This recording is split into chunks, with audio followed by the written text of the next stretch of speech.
Bonjour. Alors, pour ceux qui vivent dans une grotte,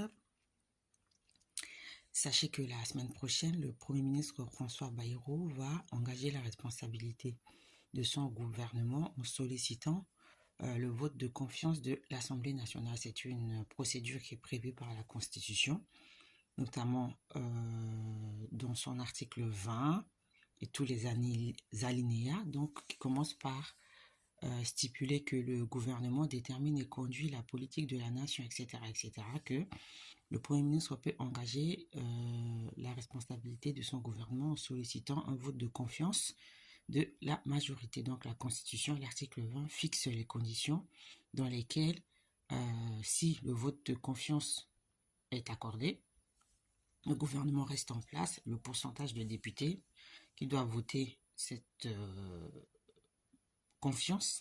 Sinon, le gouvernement doit présenter sa démission. En tout cas, le Premier ministre doit présenter la démission de son gouvernement au président de la République.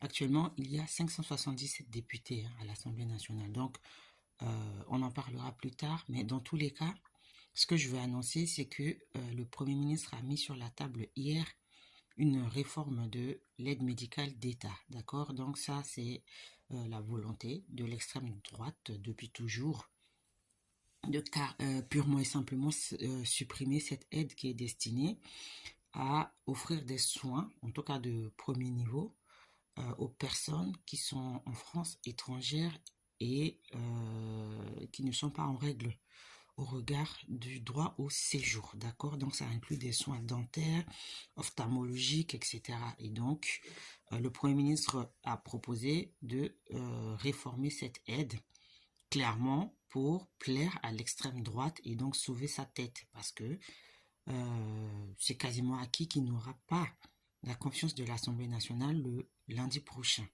Donc pour pouvoir rester en place et ne pas démissionner, être obligé de démissionner, il fait plaisir à tout le monde, notamment à l'extrême droite. Ok, donc je vais faire un live tout à l'heure réservé aux abonnés pour parler de l'aide médicale d'État et dans ce projet de décret, il est prévu que l'aide médicale d'État soit soumise à la présentation d'une pièce d'identité avec photographie.